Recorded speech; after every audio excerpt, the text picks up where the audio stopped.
प्रभु का धन्यवाद हो इस अच्छे समय के लिए जो प्रभु ने हमें फिर से प्रदान किया कि हम परमेश्वर के चरणों पर बैठकर कुछ देर समय व्यतीत करें।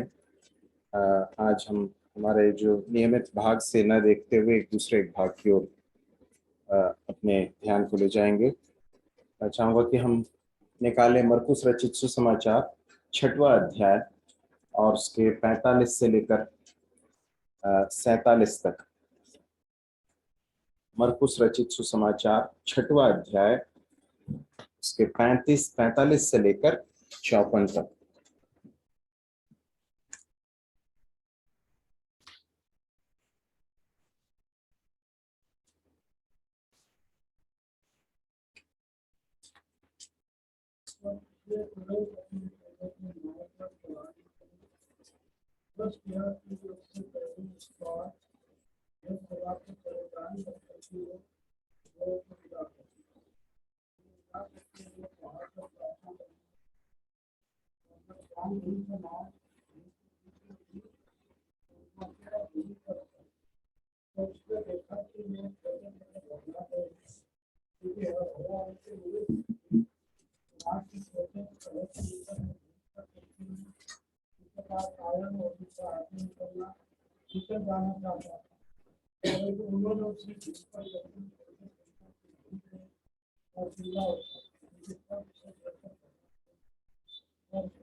धन्यवाद।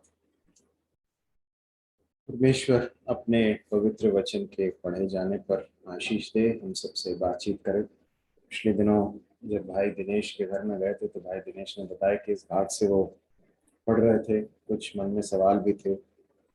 तो आज जब परमेश्वर के वचन के साथ मैं बैठा था तो मुझे ऐसा लगा कि इस वचन के साथ कुछ समय हम व्यतीत करें और मैं उम्मीद करता हूँ कि हम सबके लिए आशीष का कारण होगा। यहाँ पर हम देखते हैं कि प्रभु यीशु मसीह एक बहुत बड़े आश्चर्य कर्म को करने के पश्चात 5000 से अधिक लोगों को 5 रोटी और 2 मछली से तृप्त करने के पश्चात हम देखते हैं कि एक उसके बाद ये घटना हो रही है। तो यदि इसके संदर्भ को देखें तो हम समझ सकते हैं कि ये ऑलरेडी शिष्य लोग बहुत थके हुए हैं और बहुत बड़ी एक भीड़ को भोजन खिलाना एक साधारण बात नहीं है, बहुत थका देने वाला एक कार्य रहा होगा। और इन सबको खिलाने के पश्चात उन 12 टोकरियों को जो टुकड़े थे उन सबको बटोरने में भी काफी परिश्रम जो है उनको लगा होगा।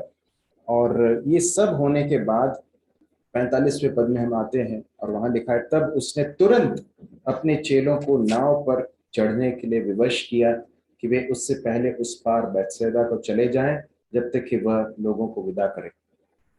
प्रभु यीशु मसीह इस आश्चर्य कर्म को करने के पश्चात अपने चेलों को, अपने शिष्यों को बरबस, वहां पर लिखा है कि विवश किया, कुछ दूसरे ट्रांसलेशंस में ऐसा लिखा है कि बरबस उनको भेज दिया या उनको उसके लिए विवश करना पड़ा, ऐसा समझ में आता है।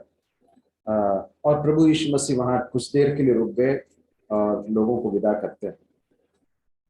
और उसके बाद हम देखते हैं कि वो विदा करके प्रभु यीशु मसीह पहाड़ पर प्रार्थना करने को जाते हैं।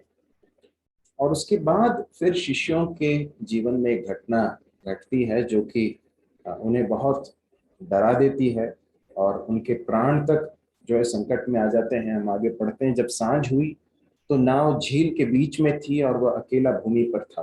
अब ये ध्यान देने लायक बात है कि ये जो घटना घट रही है किस समय पर घटी है। सांझ का समय है और ये लोग झील के बीच में हैं, प्रभु यीशु मसीह पहाड़ पर हैं।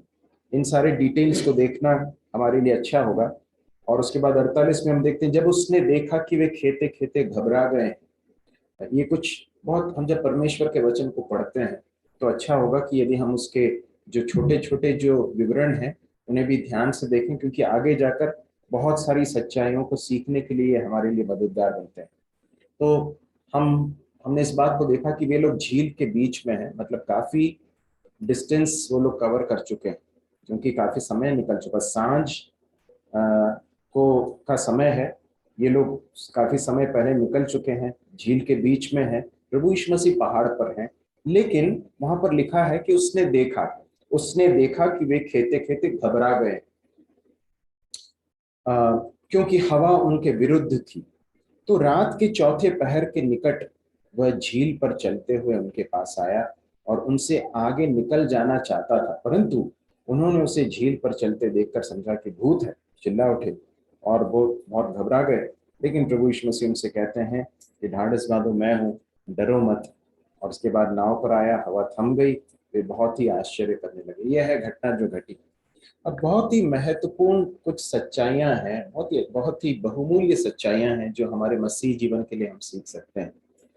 देखिए, प्रभु यीशु मसीह ने जब इन शिष्यों को भेजा, तो प्रभु यीशु मसीह के जानकारी में है कि उनके जीवन में क्या कुछ आगे होने वाला है। इस घटना में आने से पहले भी जब प्रभु यीशु मसीह ने इन शिष्यों को आज्ञा देकर अपने पीछे चलने का आह्वान दिया, है ना, आपको याद होगा, प्रभु यीशु मसीह ने इन शिष्यों को चुना था। जब चुनते समय क्या कहा उनसे कि मेरे पीछे हो लो। तो प्रभु यीशु मसीह की आवाज को सुनकर, प्रभु यीशु मसीह की इस बुलाहट को सुनकर इन शिष्यों ने जब यीशु मसीह के पीछे चलने का निर्णय लिया, तो फिर इनके जीवन की जिम्मेदारी किसकी है? प्रभु की। प्रभु की जिम्मेदारी है इनके जीवन की सुरक्षा की, इनके सस्टेनेंस की, इनके जीवन की आवश्यकताओं की पूर्ति करना। इन सारी बातों की जिम्मेदारी किसकी है? प्रभु यीशु मसीह की। इस बात को हमें अच्छी तरह से अपने मन में रखने की जरूरत है। और यहां पर हम देखते हैं कि बहुत एक थका देने वाला एक दिन रहा है, और उसके उस सब का शारीरिक थकान ऑलरेडी है। लेकिन उसके बाद भी प्रभु यीशु मसीह अपने चेलों को एक नए अनुभव के लिए वहां से भेज देते हैं। अब स्वाभाविक रूप से हमारे मन में ऐसा आना आता है कि अब जब इतने थक गए हैं तो अब क्या चाहिए? थोड़ी देर का आराम चाहिए, थोड़ी देर का आराम चाहिए, कहीं जाकर थोड़ा आराम करें।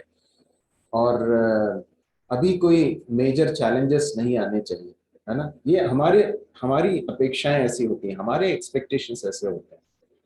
लेकिन प्रभु क्या कर रहे हैं यहाँ पर? एक सिचुएशन जो कि बहुत चैलेंजिंग था उनके लिए, बहुत ही चुनौतीपूर्ण था, बहुत बड़ी भीड़ है, उनको भोजन खिलाने की आवश्यकता है। प्रभु ने बहुत आश्चर्यजनक रीति से उस कार्य को पूरा किया। और उस सब का एक्साइटमेंट और उस सब का जो थकान है वो सब अभी भी पूरी रीति से गया नहीं है। लेकिन प्रभु यीशु मसीह अब उनको एक नए अनुभव में लेकर जा रहे हैं। ये बहुत महत्वपूर्ण सच्चाई है जो हमें ध्यान देने की जरूरत है। सबसे पहली तीन, प्रमुख रूप से तीन सच्चाइयां हैं जो इस भाग से परमेश्वर प्रभु हमें सिखाते हैं। पहली बात यह है कि इस नए अनुभव में या फिर इस अनुभव में उन्हें लीड करने वाले या अगुवाई करने वाले कौन है? प्रभु स्वयं। उसने उन्हें नाव पर चढ़कर जाने के लिए विवश किया। इस तरह से हम वहां पर पढ़ते हैं। मेरे प्रिय भाइयों और बहनों, हमारे जीवन के हर अनुभव कई बार हमारे लिए बहुत अनप्लेजेंट हो सकते हैं, बहुत ही तकलीफ देह हो सकते हैं, बहुत चैलेंजिंग हो सकते हैं। लेकिन परमेश्वर के वचन से हम एक बात अच्छी तरह से हम विश्वास कर सकते हैं। हमें समझ में नहीं आएगा, लेकिन हम विश्वास कर सकते हैं कि परमेश्वर की अनुमति के बगैर हमारे जीवन में कोई भी एक नया चैलेंज नहीं आ सकता है। कई बार हम एक चुनौती से जब उबर कर आते हैं, उठकर आते हैं, तो हमारे मन में ये रहता है कि अब थोड़ा सा प्रभु हमें शांत रहने दो, शांति के साथ कहीं रहने दो। लेकिन कई बार जीवन में ऐसा होता नहीं। होता क्या है? एक चुनौती से उबरे, लेकिन प्रभु एक नई चुनौती में हमें डाल देते हैं। क्या है इसका उद्देश्य? क्या प्रभु को बहुत मजा आता है? क्या हमको नई नई चुनौतियों में डालकर जो है परेशान होते हुए देखकर प्रभु को मजा आता है? क्या नहीं। लेकिन हमारे जीवन के इन चुनौतियों में से होकर गुजरने देना हमारे मसीही जीवन के लिए बहुत ही आवश्यक। ये एक बहुत बड़ी सीख है जो हमें इस भाग से और अन्य भागों से समझ में आती है। इस अनुभव में शिष्यों को जाने के लिए प्रभु यीशु मसीह ने विवश किया, तो उसके पीछे प्रभु का एक उद्देश्य है। प्रभु के मन में बहुत क्लियर है कि वो क्या करना चाहते हैं। शिष्यों को नहीं समझ में आया होगा। अब शिष्य जब वहां, प्रभु यहाँ पर लिखा है विवश किया। विवश किसको कब करना पड़ता है? जब कोई जाने के लिए इच्छुक न हो तो उसको विवश करके भेजना पड़ता है। तो शिष्यों का मन नहीं था। अब नहीं था मन, अब सोचकर देखिए, मन नहीं था, उसके बाद भेज दिया, और उसके बाद अब तूफान आ गया, तो अब शिष्य क्या सोच रहे होंगे? तो पहले पहले बोला था प्रभु कि आप मुझे, हमें मत भेजिए, लेकिन आपने हमको जबरदस्ती भेज दिया, और अब ये नई समस्या खड़ी हुई। ऐसा हमें लगता है, लेकिन प्रभु से कभी कोई गलती नहीं हो सकती है। इस बात को हम इस भाग से समझ सकते हैं। बहुत ही दिलासा देने वाली बात है, सांत्वना देने वाली बात है, सच्चाई है कि हमारे जीवन की हर चुनौती, छोटी या बड़ी चुनौती, परमेश्वर की अनुमति से हमारे जीवन में आती है। इसलिए मेरे प्रिय भाई और बहनों, यदि आप किसी चुनौती का सामना कर रहे हैं, किसी समस्या में से आज होकर गुजर रहे हैं, या कुछ ऐसी चीजें हैं जो आपको बहुत परेशान करती हैं, तो मैं आपको बताना चाहता हूँ कि परमेश्वर की अनुमति से ही ये हमारे जीवन में आया है। परमेश्वर ने उसकी अनुमति दी। हमारे जीवन में कई बार कुछ चीजें जब हम उसमें से होकर गुजरते हैं तो हमें अच्छा नहीं लगता है, हमें बहुत अनप्लेजेंट लगता है। किसको तूफान और आंधी के अनुभव में से होकर जाना पसंद आता है? किसी को नहीं आता। इन शिष्यों को भी नहीं आया होगा। वहां पर हम देखते हैं कि 48वें पद में ऐसा लिखा है, उसने देखा कि भाई खेते खेते घबरा गए कर। ये लोग जो है बहुत एक्सपीरियंस मछुआरे थे, अनुभवी मछुआरे थे। इनको समुद्र जो है, समुद्र के साथ इनका जीवन बीता है ना। ये लोग, इनका रोज का पेशा है ये लोग। इस बार केरल गए थे, तो समुद्र तट पर गए थे, और बच्चे तो बहुत कॉन्फिडेंटली पानी के अंदर खेल रहे थे, लेकिन मेरे को बहुत डर लग रहा था, क्योंकि समुद्र का जब जो स्वभाव है कब बदल जाए कुछ कह नहीं सकते हैं। और इसलिए जो है मैं बहुत अप्रेंसिव था कि बच्चे जो है ज्यादा दूर ना जाए, उनको अच्छा नहीं लगा वो चीज। लेकिन समुद्र जो है बहुत, कई बार बहुत डरावना रूप भी ले लेता है। और ये जो बहुत एक्सपीरियंस मछुआरे हैं, बहुत ही अनुभवी मछुआरे हैं, वे लोग उस झील में हैं, और अ, वे अब ऐसे एक एक संकट में पड़ गए हैं कि उनको ऐसा लग रहा है कि अब मर जाएंगे। ऐसा लिखा है कि वो घबरा गए करके, हवा उनके विरुद्ध थी, ऐसा लिखा है। मेरे प्रिय भाई और बहनों, इस समय पर इन शिष्यों के मन में क्या क्या कुछ गुजर रहा होगा। हो सकता है उनके मन में प्रभु के प्रति भी कंप्लेंट्स रहे होंगे। प्रभु, आपने जबरदस्ती हमें इस अनुभव में भेज दिया। आपने ऐसा नहीं अगर भेजा होता तो हमारे जीवन में ऐसा नहीं होता। तो कई बार हम भी प्रभु से ऐसा क्वेश्चन करते हैं, प्रभु आपने ऐसा क्यों मेरे जीवन में होने दिया, या क्यों आप इस अनुभव में से होकर मुझे जाने दे रहे हैं। मेरे प्रिय भाई और बहनों, प्रभु जानते हैं कि वो क्या कर रहे हैं। He knows what he is doing। इस अनुभव में से होकर जब हम गुजर रहे हैं, इस चुनौती का जब सामना हम कर रहे हैं, हम इस बात को कभी भूल न जाए कि ये परमेश्वर की अनुमति से और उसकी योजना के तहत हुआ है। हम इसी से इसी इसी सच्चाई को और भी अधिक दृढ़ करने वाले एक भाग को हम निकालेंगे। याकूब की पत्री, उसका पहला अध्याय, उसके 2 से लेकर 4 तक पढ़ेंगे। याकूब की पत्री, जेम्स चैप्टर 1 वर्स 2 to 4, 2 से लेकर 4 तक पढ़ने।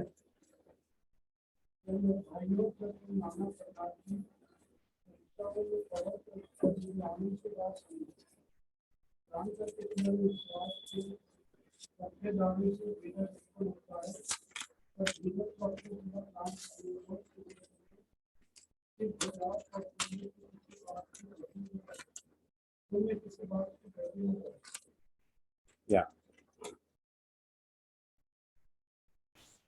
यहाँ पर हम पढ़ते हैं, मेरे भाइयों, जब तुम नाना प्रकार की परीक्षाओं में पढ़ो तो इसको पूरे आनंद की बात समझो, यह जानकर के तुम्हारे विश्वास के परखे जाने से धीरज उत्पन्न होता है।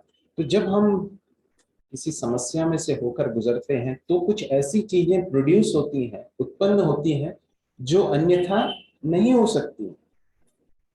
देखिए, परमेश्वर के हाथों में हमारे जीवन की समस्याएं एक औजार के रूप में, बीमारी हो सकती है, आर्थिक तंगी हो सकती है, या कुछ और समस्याएं हो सकती हैं, ये सब परमेश्वर के हाथ में औजार के समान है, इंस्ट्रूमेंट्स के समान है, हमें गढ़ने के लिए और हमारे अंदर कुछ ऐसा पैदा करने के लिए जो नहीं है।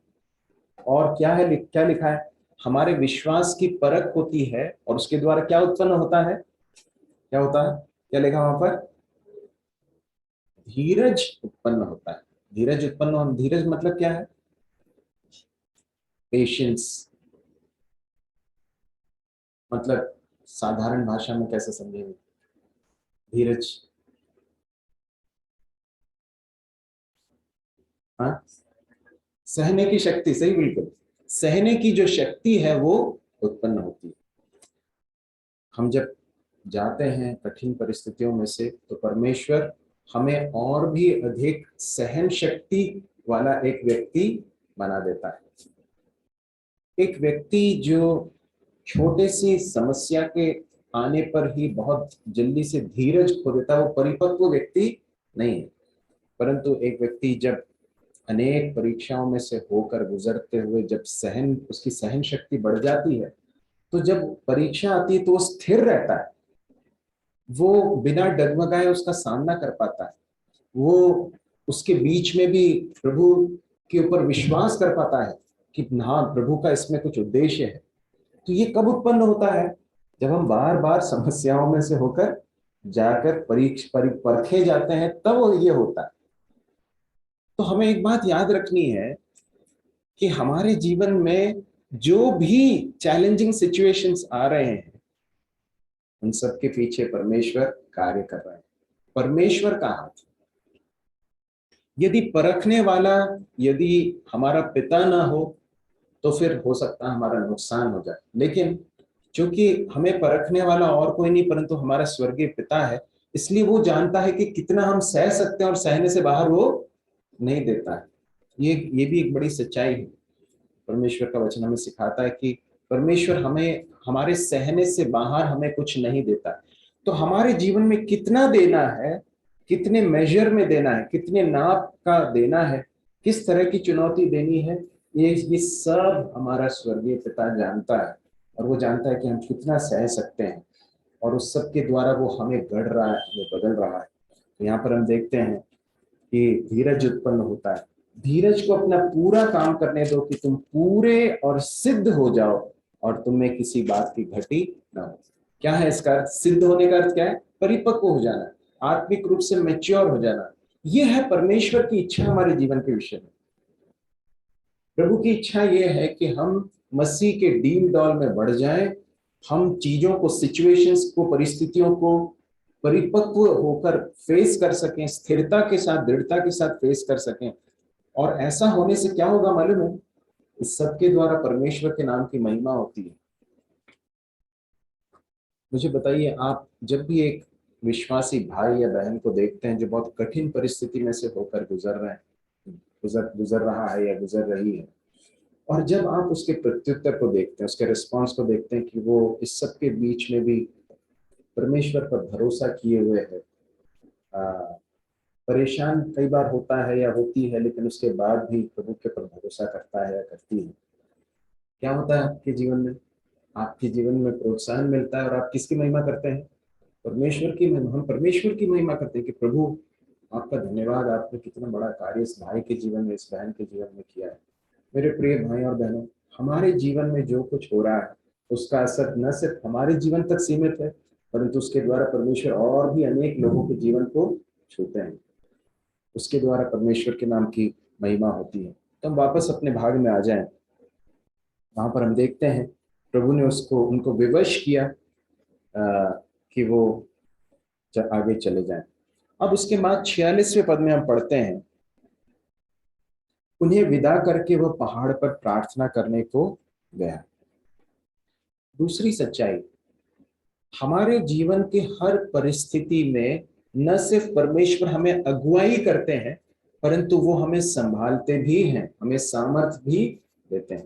दूसरी सच्चाई क्या है कि न सिर्फ परमेश्वर हमें चुनौतियों के बीच में लेकर जाते हैं, लेकिन चुनौतियों का सामना करने के लिए जो ताकत चाहिए वो भी परमेश्वर प्रभु हमें देते हैं। कैसे देते हैं, या क्या लिखा है यहाँ पर, उन्हें विदा करके वो पहाड़ पर प्रार्थना करने को गए।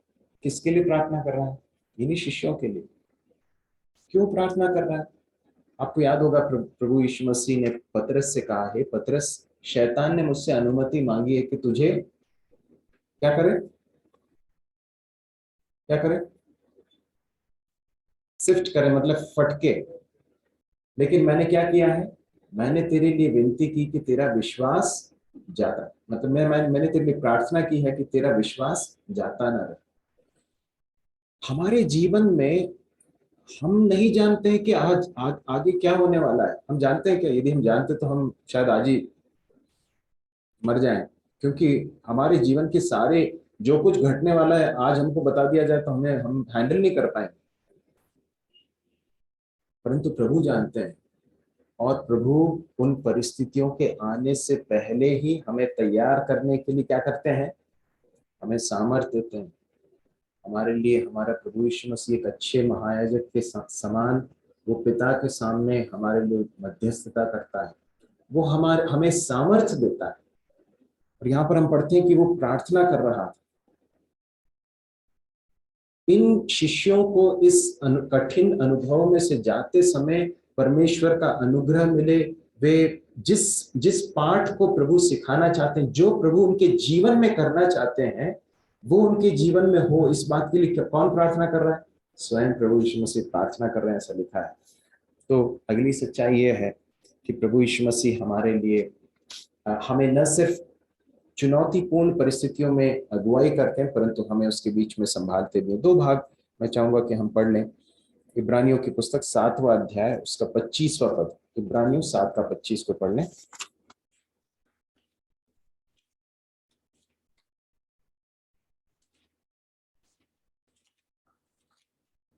इसलिए जो उसके द्वारा परमेश्वर के पास आते हैं वो उनका पूरा पूरा उद्धार कर सकता है, क्योंकि वह उनके लिए विनती करने को सर्वदा चाहिए। मैं चाहूंगा कि हम रेफरेंस नोट कर लें, है ना, विशेषकर जो परमेश्वर के वचन से ज्यादा परिचित नहीं है, मैं आग्रह करूंगा कि आप जरूर नोट करें और उसको देखें, क्योंकि ये हमारे लिए इस भाग में प्रभु जो कर रहे हैं उसे सही रीति से समझने के लिए लाभदायक होगा। क्या लिखा है यहाँ पर, क्या समझते हैं इसमें, इससे क्या समझ में आता है, बताएंगे? क्या समझ में आता है?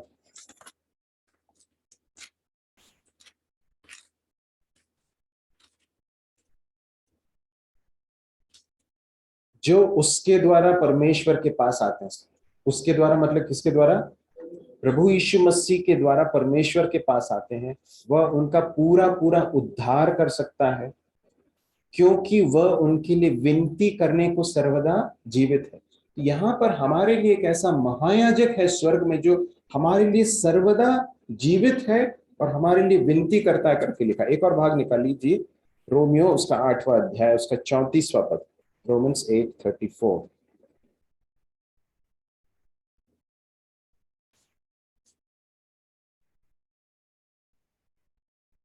फिर कौन है जो दंड की आज्ञा देता?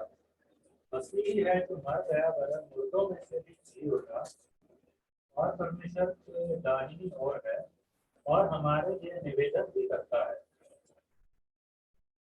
धन्यवाद। हमारे लिए निवेदन भी करता है। और आगे लेकर आगे जाकर प्रेरित पौलुस कहता है, कौन हमको मसीह के प्रेम से अलग करेगा? क्या क्लेश या संकट, उपद्रव, अकाल, नंगाई, जोखिम या तलवार? 37वां पद, इन सब बातों में हम उसके द्वारा जिसने हमसे प्रेम किया है जयवंत से भी बढ़कर है, क्योंकि मैं निश्चय जानता हूं कि न मृत्यु, न जीवन, न स्वर्गदूत, न प्रधानताएं, न वर्तमान, न भविष्य, न सामर्थ्य, न ऊंचाई, न गहराई और न कोई और सृष्टि हमें परमेश्वर के प्रेम से जो हमारे प्रभु मसीह यीशु में है अलग कर सकेगी। देखिए, हम जब कठिन परिस्थितियों में से होकर गुजर रहे हैं तो हमारे ठीक हमारे साथ हमारा प्रभु है।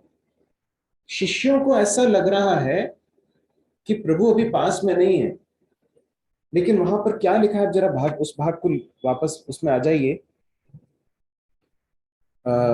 47वें पद में ऐसा लिखा, जब सांझ हुई तो नाव झील के बीच में थी और वह अकेला भूमि पर था। अब देखिए बहुत बड़ा एक डिस्टेंस है, और मनुष्य, किसी भी साधारण मनुष्य के लिए ये देखना संभव ही नहीं है कि वहां पर क्या हो रहा है, क्योंकि इतने डिस्टेंस में कुछ दिखाई नहीं देता है। लेकिन न सिर्फ प्रभु यीशु मसीह देख रहे हैं कि वो लोग वहां पर हैं, परंतु लिखा है 48वें पद में, जब उसने देखा कि वे खेते खेते घबरा गए। मतलब उनके चेहरे पर जो एक्सप्रेशंस है, उनके मन में जो कुछ चल रहा है, ये सब कौन देख पा रहा है? प्रभु देख पा रहा है। शिष्यों को क्या लग रहा है कि प्रभु तो हमसे बहुत दूर है, लेकिन प्रभु उनके बहुत करीब। ये है हमारे प्रभु की सुंदरता, कि वो हमें किसी कठिन अनुभव में से होकर गुजरते समय उससे दूर नहीं है, हमसे दूर नहीं है, परंतु हमारे बहुत करीब हैं और हमारे लिए प्रार्थना कर रहे हैं। यहाँ पर जब रोमियो में प्रेरित पौलुस कहता है कि हमारे लिए निवेदन करने वाला एक एक अच्छा महायाजक है, वो हमारे लिए विनती करता है या निवेदन करता है, परमेश्वर के दाहिने ओर है, और उसके बाद वो कहता है कि इस प्रेम से हमें कोई अलग नहीं कर सकता है। हम सदैव परमेश्वर के प्रेम में सुरक्षित हैं। We are always secure in the love of God. प्रभु यीशु मसीह उनके उस परिस्थिति को बहुत अच्छी तरह से समझते। मैं कई बार जब अपने जीवन में बहुत कठिन अनुभव में से होकर गुजरा, तो मुझे पहले समझ में नहीं आता था कि प्रभु क्या मेरी इस परिस्थिति को अच्छी तरह से समझते हैं क्या। लेकिन अलग अलग अनुभवों में से होकर गुजरने के बाद फिर मुझे समझ में आया, अब समझ रहा हूँ, अभी भी समझ रहा हूँ कि प्रभु मेरे जीवन के हर चीज को बहुत क्लोजली देखते हैं और अनुभव करते हैं। इसलिए इब्रानियों के लेखक में की पत्री में हम ऐसा पढ़ते हैं कि हमारे लिए एक ऐसा महायाजक है जो हमारे साथ सहानुभूति करता है। वो जानता है हम किस अनुभव में से होकर गुजरते हैं। कितना ही कंफर्ट, कितनी ही सांत्वना देने वाली ये बात है। उसके बाद लिखा है 48 में हमने देखा कि उसने देखा कि वे खेते खेते घबरा गए हैं, क्योंकि हवा उनके विरुद्ध थी। तो रात के चौथे पहर के निकट वह झील पर चलते हुए उनके पास आया और उनसे आगे निकल जाना चाहता था। अब तीसरी सच्चाई, प्रभु न सिर्फ हमें चुनौतियों में जाने देते हैं, न सिर्फ हमारे लिए प्रार्थना करते हैं, हमें सामर्थ्य देते हैं, परंतु हमेशा हमें संघर्ष करते हुए ही रहने नहीं देते, परंतु प्रभु उसमें से हमें उभारते भी। ये एक बहुत बड़ी सांत्वना देने वाली एक सच्चाई है। ये लोग खेते खेते घबरा गए। अब एक ऐसी स्थिति आ गई है कि वे हिम्मत हार गए। उनको ऐसा लग रहा है कि अब कुछ नहीं बचा, अब बस जान चली जाएगी। और ऐसे समय पर क्या होता है, देखते हैं कि प्रभु यीशु मसीह उनके पास आते हैं। हमारा प्रभु ऐसा प्रभु है जो हमारे परिस्थितियों में हमारी मदद करने के लिए हमारे पास आकर हमारी सहायता करने के लिए सक्षम है। और जिस तरह से प्रभु यीशु मसीह उनके पास आए, वो भी उनके लिए बिल्कुल अनएक्सपेक्टेड था, बिल्कुल अनपेक्षित था। उन्होंने कभी ऐसा नहीं सोचा था कि अगर हो सकता है प्रभु आ जाए तो भी कैसे आएंगे। उन्होंने ये सोचा होगा कि शायद किसी नाव में सवार होकर आएंगे। उनके लिए ये बिल्कुल कल्पना के बाहर था कि कोई प्रभु पानी के ऊपर चल कर आ सकते। देखिए अभी तक उन्होंने ऐसी कोई चीज देखी नहीं, इसलिए उनके लिए ये बात बिल्कुल कल्पना के बाहर है कि ऐसा भी कुछ हो सकता है। यहाँ देखते हैं कि वह झील पर चलते हुए उनके पास आए, और जब उन्होंने देखा कि झील पर चल रहा है कोई, तो तुरंत उनका रिस्पॉन्स क्या था? उनको क्या लगा कि भूत है।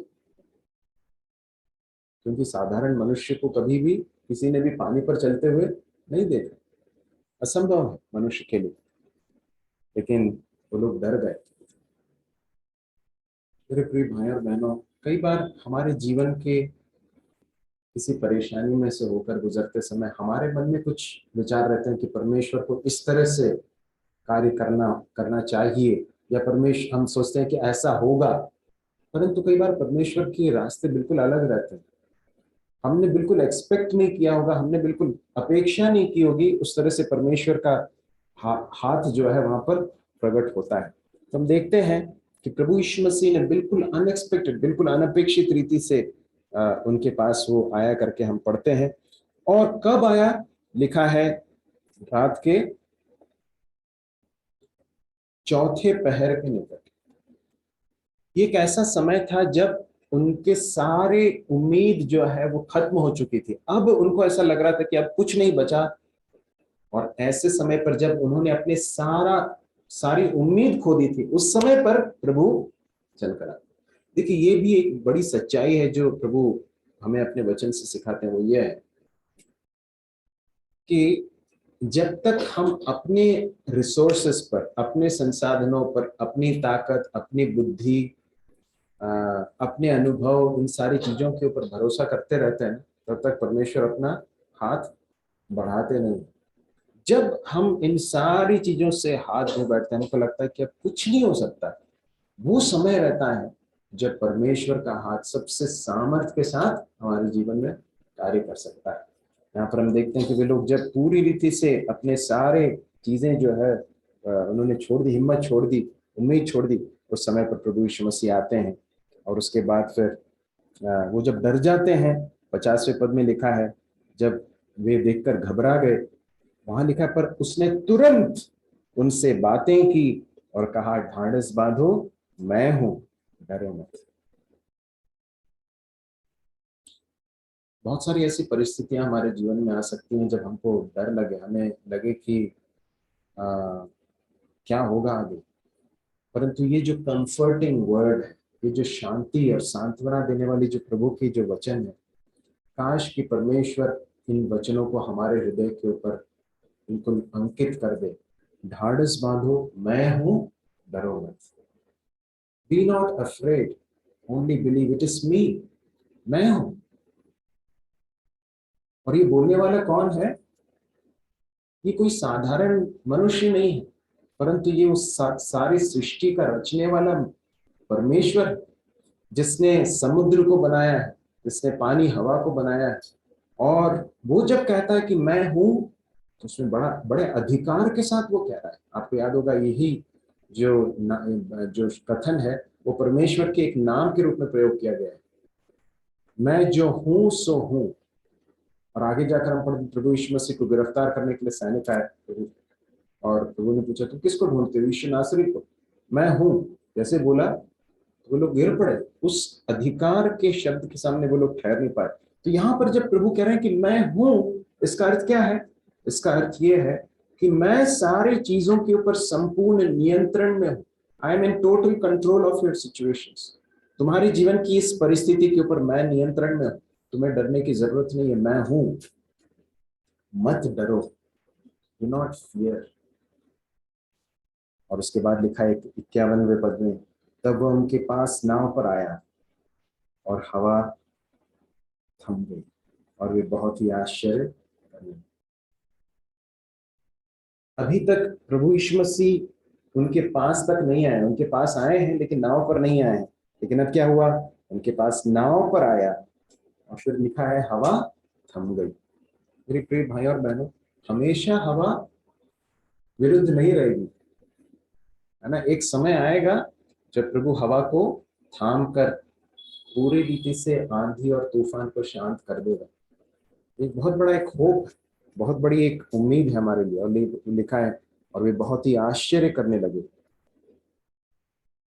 52वें पद में लेकिन एक बात है जिससे हमें बहुत एक महत्वपूर्ण सीख लेने की जरूरत है। लिखा है, वे उन रोटियों के विषय में न समझे थे क्योंकि उनके मन कठोर हो गए थे। प्रभु इस अनुभव में से होकर क्यों लेकर जा रहे थे इन शिष्यों को? प्रभु कुछ सिखाना चाह रहे थे, लेकिन क्या हो रहा है यहाँ पर? वे सीख नहीं रहे थे। क्यों? क्योंकि उनके मन कैसे हो गए थे? कठोर हो गए थे। देखिए, यदि हम अपने जीवन की कठिनाइयों के बीच में यदि परमेश्वर ने क्यों इस अनुभव को भेजा है या क्यों प्रभु इस चुनौती में से मुझे लेकर जा रहा है, यदि उस उद्देश्य वो उद्देश्य हमारे जीवन में अगर पूरा होने के लिए हम अपने आप को नहीं देंगे तो क्या होगा मालूम है? क्या होगा मालूम? आपको क्या लगता है क्या होगा?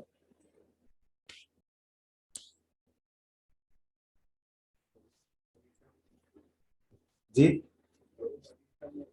प्रभु छोड़ेगा नहीं हमको, क्योंकि प्रभु हमसे बहुत प्रेम करता है। प्रभु अगले लेसन की ओर हमें ले जाएगा, प्रभु अगले एक अनुभव में से होकर हमें ले जाएगा ताकि हम उस पाठ को सीख लें। यहाँ पर हम देखते हैं कि उनके मन कठोर हो गए थे, इसलिए वो समझ नहीं पाए।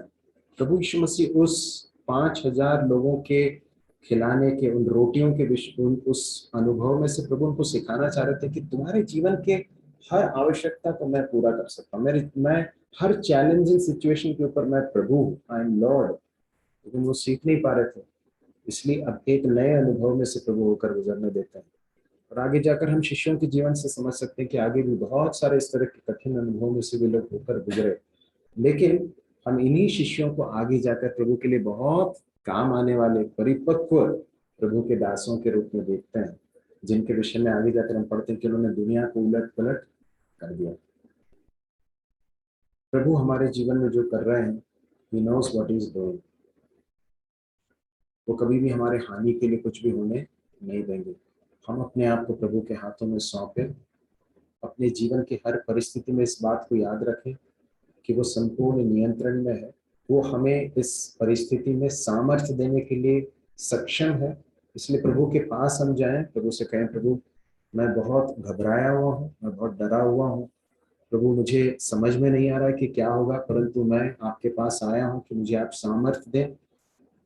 मैं आपको बताना चाहता हूँ कि हम में से कोई भी नहीं है जो पूरी रीति से डर के ऊपर पूरी रीति से शायद कामयाब हो।